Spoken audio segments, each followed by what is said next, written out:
Hello dear students, we are talking about a topic, in very important topic in organic chemistry, and it's isomerism.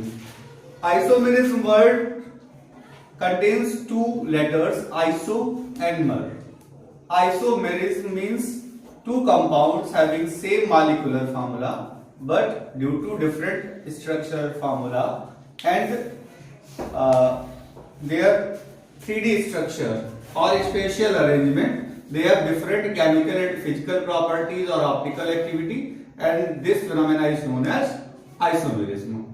Okay, isomerism क्या होती है कि isomerism में compounds का molecular formula तो same होता है, लेकिन उन मॉलिक्यूल्स के मॉलिक्यूलर फार्मूला सेम होने के बाद भी उनके स्ट्रक्चर्स में कुछ डिफरेंस होंगे या उनका 3D अरेंजमेंट कुछ अलग होगा, जिसकी वजह से उनका केमिकल नेम अलग हो जाएगा, केमिकल प्रॉपर्टीज अलग हो जाएंगी, या उनकी ऑप्टिकल एक्टिविटी कुछ अलग हो जाएगी, डिफरेंट हो जाएगी, या उनका जो उसमें जो बॉइलिंग पॉइंट वगैरह होगा वो अलग हो जाएगा, कुछ फिजिकल प्रॉपर्टी चेंज हो जाएगी, यानी कि कुछ ना कुछ चेंज हो जाना है। मॉलिक्यूलर फार्मूला सेम है बट फिर भी कुछ डिफरेंट है। आज सॉन्ग सुना ना, सेम सेम बट डिफरेंट। हाँ, तो उसी तरीके से मॉलिक्यूलर फार्मूला सेम है बट कुछ चीजें डिफरेंट है। क्यों हुआ ऐसा, वो टॉपिक हम लोग पढ़ेंगे आइसोमेरिज्म में। ठीक है, तो आइसोमेरिज्म में क्या है, जैसे हमने बताया आइसो का मतलब सेम, मर का मतलब कंपाउंड। तो isomerism compounds having similar molecular formula but different chemical and physical properties due to their different structures or their different 3D arrangement or spatial arrangement is known as isomerism, and the compounds are known as isomers. Okay, अब isomerism को दो तरीके से classify किया गया है, एक है स्ट्रक्चरल आइसोमेरिज्म, दूसरी है स्टीरियो आइसोमेरिज्म। क्लास 11th में हमारे स्ट्रक्चरल आइसोमेरिज्म और आगे क्लास 12th में हम लोग पढ़ेंगे तो हमारी स्टीरियो आइसोमेरिज्म भी है, जिसके अंदर कुछ पार्ट हैं। अब स्ट्रक्चरल आइसोमेरिज्म में 6 पार्ट्स हैं, उन 6 पार्ट्स के बारे में हम लोग देखेंगे। थोड़ा सा इसको हम जूम करके दिखाते हैं, जो हमारे 6 पार्ट हैं स्ट्रक्चरल आइसोमेरिज्म के, वो पार्ट्स क्या हैं। ठीक है, जो हमारे 6 पार्ट हैं इसके स्ट्रक्चरल आइसोमेरिज्म के, वो क्या है, तो हम लोग देखेंगे। तो सबसे पहले है चेन आइसोमेरिज्म। क्या है हमारा चेन आइसोमेरिज्म में? चेन आइसोमेरिज्म में ये कहा गया कि हमारे कंपाउंड्स में चेन सेम, मतलब मॉलिक्यूलर फार्मूला सेम है बट उनकी चेन डिफरेंट है। जैसे कि अभी हम लोग देखते हैं तो एक कंपाउंड है हमारा,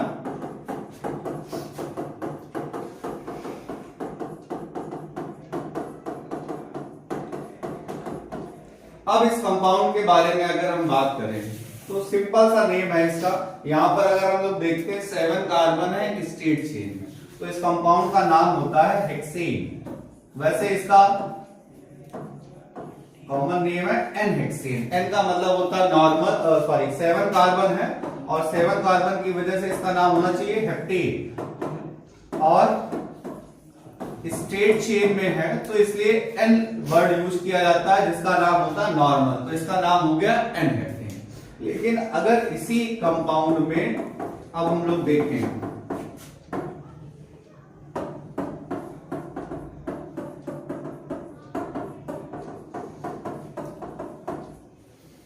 तो इसकी बात करें तो हम लोग यहाँ पर इसको ऐसे काउंट करते हैं 1 2 3 4। आईयूपीएससी आपने पढ़ी है, आपको पता है कि नंबर कार्बन की हेड पे लिखा जाता है, जो चेन से बाहर होता है उसको हम लोग सब्स्टिट्यूट ग्रुप कहते हैं, जिसको हम लोग रेडिकल भी कहते हैं। तो इस कंपाउंड का अगर हम लोग नाम लिखें तो हमारे पास लिखा जाएगा 3 मेथिल हेक्सेन। इसका नाम अलग हो गया क्योंकि इसके पास 5 3 तो 5 1 6 एक कार्बन और बढ़ाना है हमको यहाँ पर, क्योंकि हमारे पास टोटल 6 कार्बन थे, वो 7 कार्बन थे लास्ट कंपाउंड में, तो इसका नाम हो गया हमारे पास 5 6। इस कंपाउंड का नाम हो गया 3 मेथिल हेक्सेन। अब हम मॉलिक्यूलर फार्मूला अगर देखें तो दोनों का मॉलिक्यूलर फार्मूला सेम है। आप अगर दोनों में कार्बन काउंट करें तो कार्बन कितने हैं 7, हाइड्रोजन कितने हैं 16। तो कार्बन सेम है, हाइड्रोजन भी सेम है, दोनों में डिफरेंट क्या है, दोनों में उनकी चेन डिफरेंट। तो चेन के डिफरेंट होने की वजह से उनकी कुछ केमिकल फिजिकल प्रॉपर्टीज चेंज हो गई। यही नहीं, इसके और भी बहुत सारे आइसोमर बन सकते हैं। अभी C7H16 के बारे में हम लोग बात कर रहे हैं, तो आप देखिएगा इस कंपाउंड के बारे में।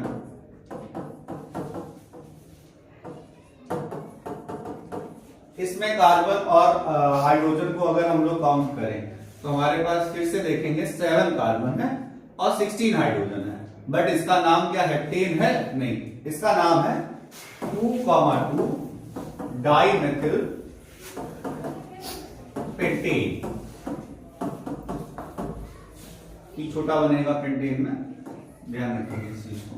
2,2 डाइमेथिल पेंटेन, ये इसका नाम हो गया। ऐसे हमारे एक दो नहीं बल्कि कई सारे स्ट्रक्चर्स बनेंगे अभी यहां पर। ये सारे स्ट्रक्चर्स अलग अलग आ रहे हैं, तो इसका मतलब कुछ तो इसमें ऐसा होगा। अब इस कंपाउंड में क्या होगा, इसका नाम हो गया 2,2,3 ट्राइमेथिल ब्यूटेन। इसका मतलब ये हुआ कि अभी सारे कंपाउंड्स में हम लोग देख रहे हैं कि 7 कार्बन है, 16 हाइड्रोजन है, लेकिन कई सारे अलग अलग टाइप के स्ट्रक्चर्स हम दिखा रहे हैं। उन सारे स्ट्रक्चर्स में क्या है, उन सारे स्ट्रक्चर्स में यहां पर थोड़ा सा डिफरेंसेस है, और वो डिफरेंसेस किस चीज के हैं, चेन के। तो यहां पर जो आइसोमेरिज्म होती है वो चेन आइसोमेरिज्म है, जो कि स्ट्रक्चरल आइसोमेरिज्म का एक पार्ट है। तो चेन आइसोमेरिज्म क्या होता है, compound having similar molecular formula but due to different chains of the same compounds, different parent chain of the same compound, then compounds are known as chain isomerism, and this isomerism is known as chain isomerism. आगे की हम लोग बात करते हैं। Chain isomerism के बाद अगला नंबर यहां पर लिखा हुआ है functional isomerism. Functional group isomerism होता है। तो फंक्शनल ग्रुप आइसोमेरिज्म में हम लोग देखेंगे कि फंक्शनल ग्रुप आइसोमेरिज्म क्या है। इसके लिए रूल्स भी हैं, जैसे कि अगर हमारे पास में अल्कोहल है तो उसकी फंक्शनल ग्रुप आइसोमेरिज्म किसके साथ होगी, ईथर के साथ। एल्डिहाइड किसके साथ होगी, कीटोन के साथ। कार्बोक्सिलिक एसिड की किसके साथ होगी, ईस्टर के साथ। जैसे यहां पर देखते हैं, इस कंपाउंड का नाम है प्रोपेन और इस कंपाउंड का नाम है प्रोपेनल।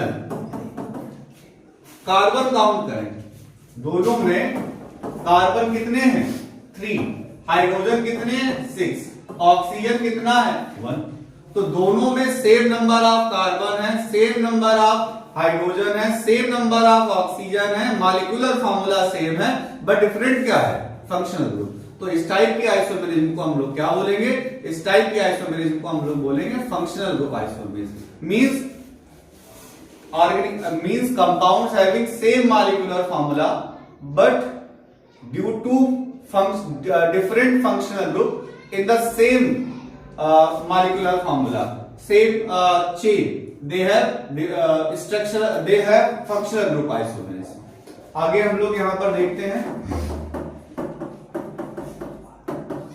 ये हमारे पास में कंपाउंड है। इस कंपाउंड का नाम क्या है, इस कंपाउंड का नाम है मेथॉक्सी एथेन। क्या नाम है इसका, मेथॉक्सी एथेन। लेकिन अगर हम इस कंपाउंड की बात करें तो इसका नाम है propanol. Methoxy ethane and propanol. तो मेथॉक्सी एथेन भी है, प्रोपेनॉल भी है। तो इस कंपाउंड की अगर हम लोग बात करेंगे तो यहां पर हमारे पास में क्या हुआ, यहां पर हमारे पास में कार्बन कितने हैं, 3 कार्बन। हाइड्रोजन कितने हैं, 8 हैं। ऑक्सीजन कितना है, 1 है। दोनों में same number of carbon, same number of hydrogen, same number of oxygen. दोनों चीजें सेम है, बट डिफरेंट क्या है, इस स्ट्रक्चर में दोनों में डिफरेंट क्या है, फंक्शनल ग्रुप। तो फंक्शनल ग्रुप के डिफरेंट होने की वजह से आइसोमेरिज्म जनरेट हो रही है, उसको फंक्शनल ग्रुप आइसोमेरिज्म कहते हैं। जैसा कि अभी हमने बताया था, एल्डिहाइड की कीटोन के साथ होती है, अल्कोहल की ईथर के साथ होती है। उसी तरीके से हम लोग देखते हैं यहां पर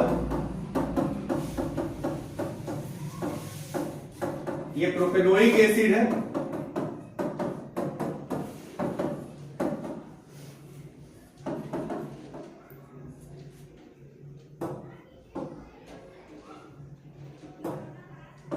और इस कंपाउंड की हम लोग बात करते हैं तो इसमें देखें, काउंट करें, कार्बन कितने हैं 3, ऑक्सीजन कितने हैं 2 और हाइड्रोजन कितने हैं 6। लेकिन इस कंपाउंड का नाम है प्रोपेनोइक एसिड और इस कंपाउंड का नाम क्या है, मेथिल एथेनोएट। क्या नाम है इसका, मेथिल एथेनोएट। तो दोनों का नाम अलग है, दोनों की केमिकल प्रॉपर्टीज अलग है।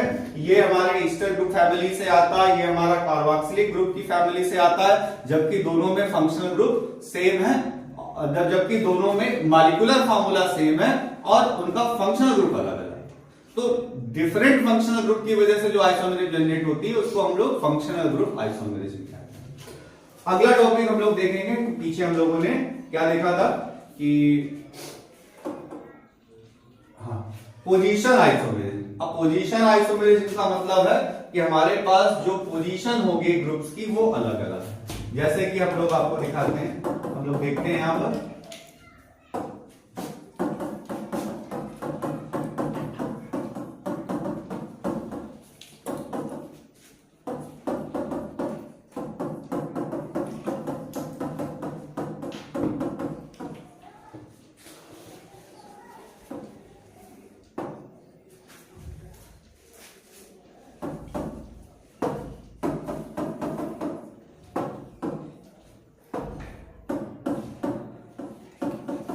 ये कंपाउंड है,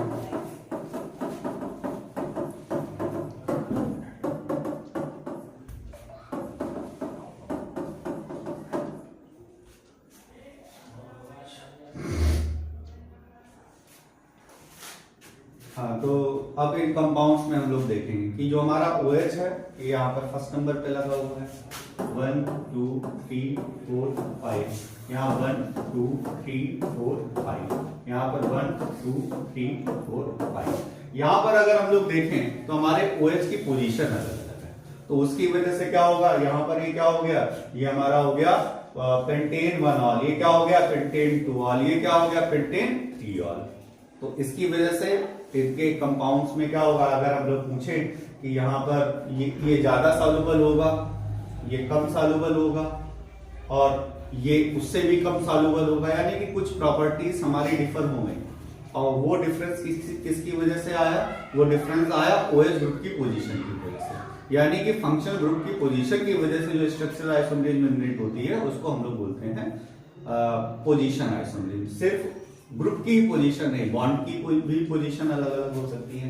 जैसे कि अगर हम लोग आगे देखें,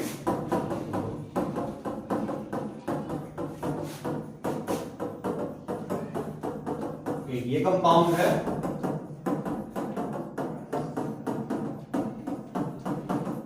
ये कंपाउंड, तो इस कंपाउंड का नाम क्या हो गया, इस कंपाउंड का नाम हो गया ब्यूटवनीन, इस कंपाउंड का नाम क्या हो गया ब्यूटटूइन।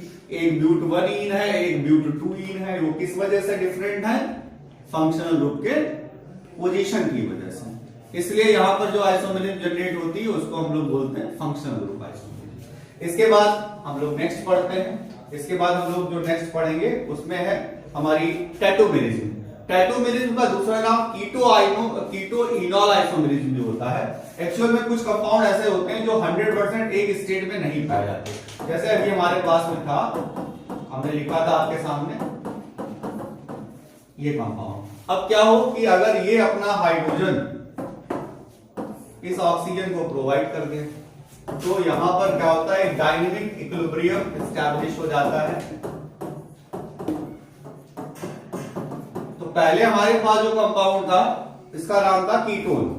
अब जो कंपाउंड है उसमें दो ग्रुप लगे हैं, इन भी लगा है ऑल भी लगा है। तो ये था कीटोन और ये है इनॉल, तो इसको कहते हैं कीटो इनॉल आइसोमेरिज्म, जिसका दूसरा नाम टैटोमेरिज्म दे दिया गया। लेकिन हम इसके लिए हम आपको बता दें कि जरूरी नहीं है कि यहां पर ये वाले ग्रुप्स ही हों, कई बार ऐसा होता है ना कि नाइट्राइल और एमाइड में भी इस टाइप की आइसोमेरिज्म जनरेट हो जाती है, यानी कि टैटोमेरिज्म होने के लिए कीटोन और इनॉल का ही होना नेसेसरी नहीं है, इसके अलावा बहुत सारे कंपाउंड ऐसे होते हैं जो इस टाइप की आइसोमेरिज्म देते हैं, टैटोमेरिज्म देते हैं। इसमें क्या होगा कि कंपाउंड का मॉलिक्यूलर फार्मूला एक था, बट वो इस फॉर्म में भी एग्जिस्ट कर रहा था और वो सेम कंपाउंड कुछ देर बाद इस फॉर्म में भी एग्जिस्ट कर रहा था, यानी कि वो अपने डायनेमिक इक्विलिब्रियम में है। वो 100% ना एसीटोन है, 100% ना वो प्रोपेन टू ओन है, और 100% ना वो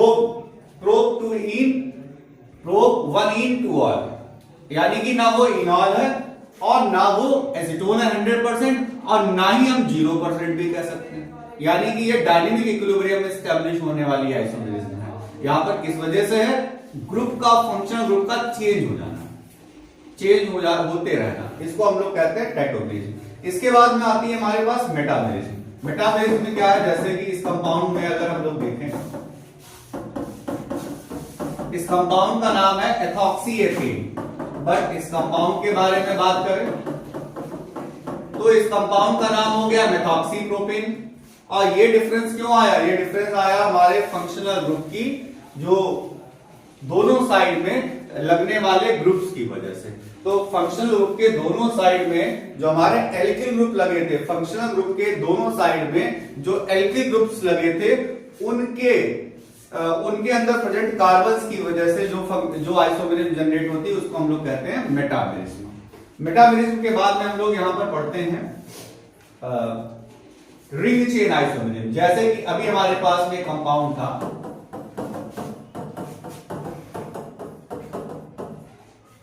इस कंपाउंड का नाम क्या देंगे आप लोग? इस कंपाउंड का नाम हम लोग कहेंगे ब्यूट 1E। क्या नाम है इसका? ब्यूट 1E। लेकिन अगर इस कंपाउंड को हम लोग ऐसे लिखना चाहें,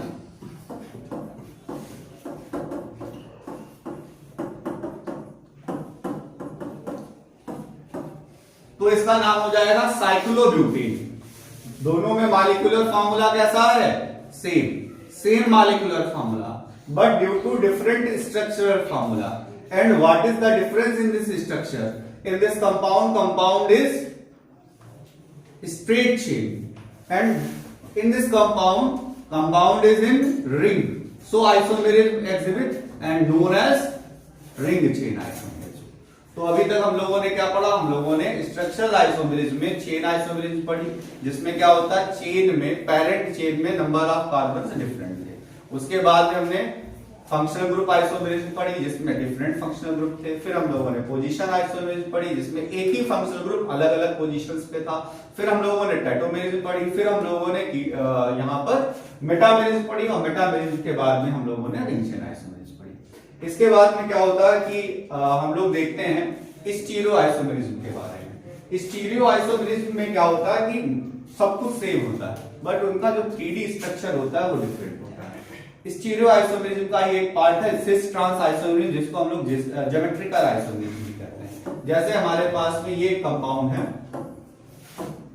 और यहां पर ग्रुप्स लगे हुए हैं।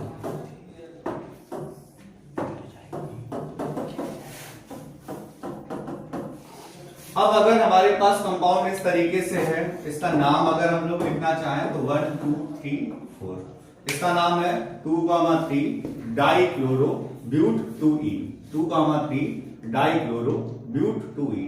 Once again 2,3 dichloro but 2E।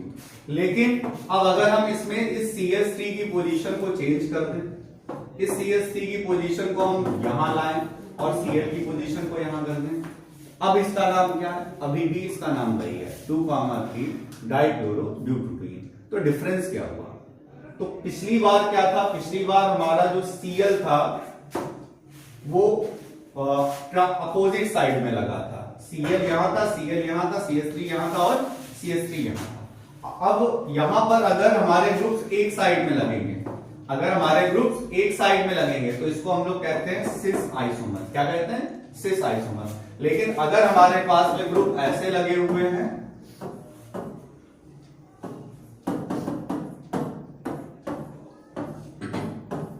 Transversal position में। अब यहाँ पर आप देखें, यहाँ पर क्या बन रही है, ट्रांसवर्सल। इस ट्रांसवर्सल में अगर लगे हुए नाम सेम है, इन दोनों में कंपाउंड में आप देखें, इन दोनों में क्या हुआ, इन दोनों में नाम सेम है कंपाउंड्स का, लेकिन पोजीशंस जो ग्रुप्स की हैं वो अलग अलग हैं, वो 3D स्पेस में अलग अलग है। पोजीशन का मतलब नंबर ऑफ कार्बन नहीं, जैसे कि पिछली बार हम लोग पोजीशन आइसोमेरिज्म पढ़ रहे थे कि जो हमारा ग्रुप था वो 4th की बजाय 5th पे लग रहा था। इस बार क्या हुआ, पोजीशन सेम है बट 3D स्पेस में उनकी पोजीशन अलग है। तो इसको हम लोग क्या कहेंगे, सिस ट्रांस आइसोमेरिज्म या ज्योमेट्रिकल आइसोमेरिज्म। इसके बाद हम लोग यहाँ पर बात करते हैं एक बहुत इंपॉर्टेंट कंपाउंड की, जिसको हम लोग जानते हैं लैक्टिक एसिड के नाम से। ये लैक्टिक एसिड है। अब इस लैक्टिक एसिड के अंदर क्वालिटी है कि इसके ऊपर अगर लाइट डाली जाए, पहले तो हम लोग जानते हैं कार्बन के बारे में, जिसको हम लोग कहते हैं कीरेल कार्बन। चिरेल नहीं पढ़ेंगे, इसको कहेंगे कीरेल कार्बन। कीरेल कार्बन भी कहते हैं, असिमेट्रिक कार्बन भी कहते हैं। असिमेट्रिक कार्बन या कीरेल कार्बन, और इसमें कार्बन के ऊपर इस साइन का यूज कर देते हैं। क्यों? इसकी वैलेंसी जो है वो चारों वैलेंसी अलग अलग एटम्स या ग्रुप ऑफ एटम्स से सेटिस्फाई है। अगर किसी कार्बन की, किसी चेन में किसी कार्बन की चारों वैलेंसी अलग अलग एटम या ग्रुप ऑफ एटम से सेटिस्फाई होती है, तो ऐसे कार्बन को हम कीरेल कार्बन कहते हैं। और अगर वो कीरेल कार्बन कंपाउंड को असिमेट्रिक बना देता है, तो हम लोग ऐसे कंपाउंड को बोलते हैं ऑप्टिकल आइसोमर। क्योंकि इसके अंदर एक क्वालिटी होती है, जिनके अंदर प्लेन पोलराइज्ड लाइट को, पीपीएल, पीपीएल का मतलब होता है प्लेन पोलराइज्ड लाइट।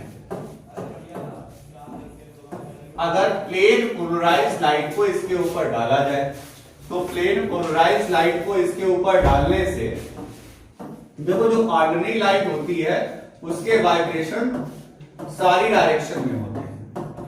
ये डॉट लगा है, इसका मतलब ये जो वाइब्रेशन है वो सब कैसे हैं, वो सारे वाइब्रेशन सारी डायरेक्शन में वाइब्रेशन हो रहे हैं। अगर सारी डायरेक्शन में वाइब्रेशन हो रहा है तो इस टाइप की लाइट को हम लोग बोलते हैं ऑर्डिनरी लाइट। लेकिन अब इस ऑर्डिनरी लाइट में क्या हुआ, अगर इसके वाइब्रेशन सिर्फ एक प्लेन पर रिस्ट्रिक्ट कर दिए गए,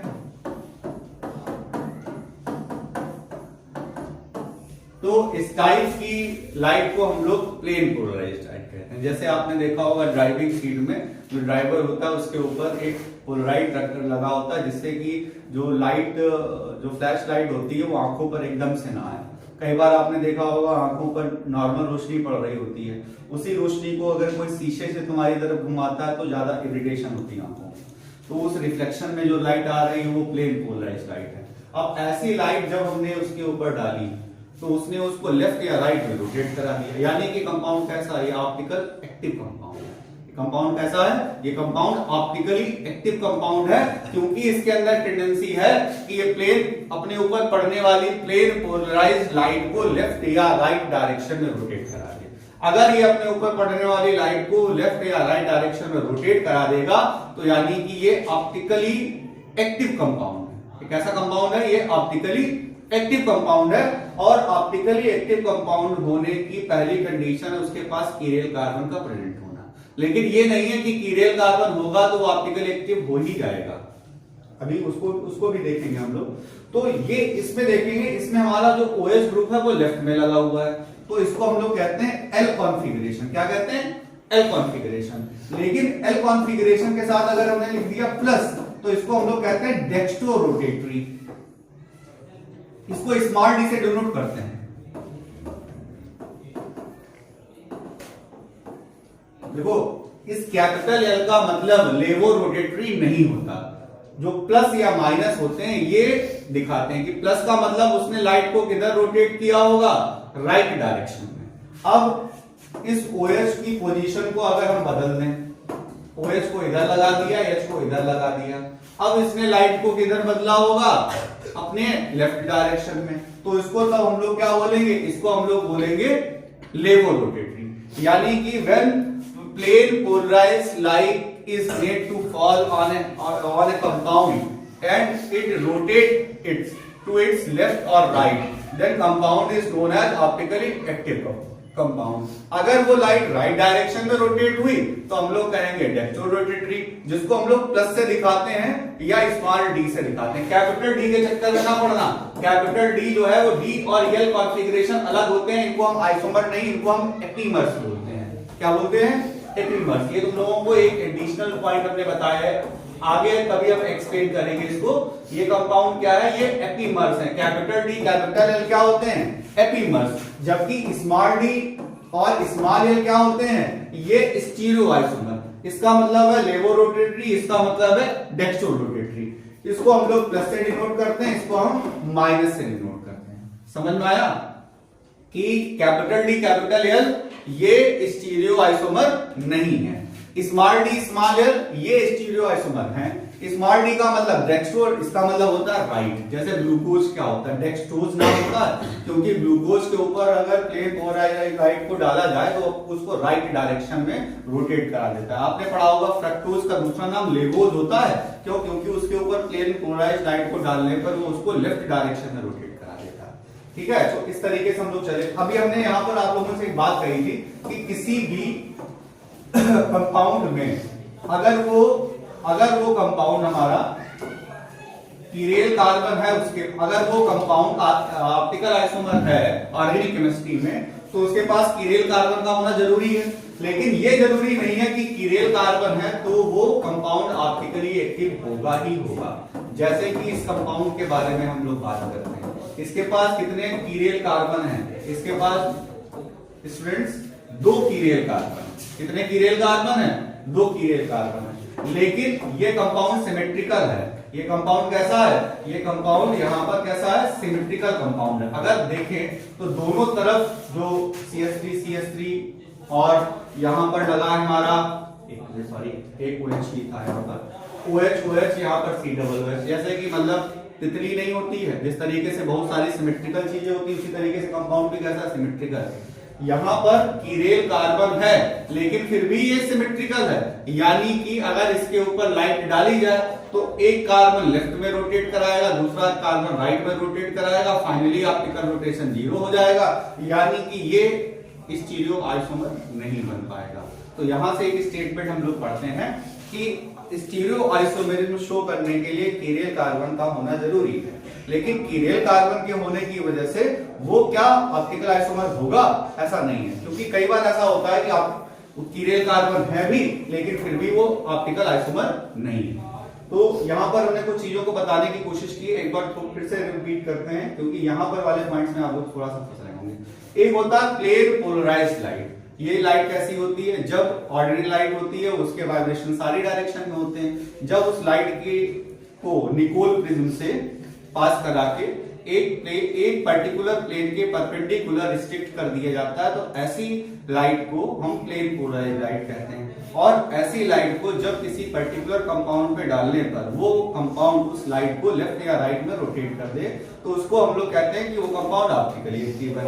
क्यों ऑप्टिकली एक्टिव है? क्योंकि उसके पास कीरेल कार्बन है। अब कीरेल कार्बन क्या होता है? जिसकी चारों वैलेंसी अलग अलग एटम या ग्रुप ऑफ एटम से सेटिस्फाइंग हो। फिर हम लोग यहाँ पर आगे हायर क्लासेस में देखते हैं या किसी और वीडियो में देखते हैं, नंबर ऑफ ऑप्टिकल आइसोमर निकालने का एक फार्मूला मिलता है, जिससे हम ये पता कर पाएंगे जो डबल बॉन्ड इक्विवेलेंट का कॉन्सेप्ट है। क्योंकि ये सिर्फ इंट्रोडक्शन का एक वीडियो बनाया है, इसलिए आप लोग बार बार इसको रिपीट मोड पे देखिएगा, कई सारी बेसिक चीजें आपको समझ में आ जाएंगी।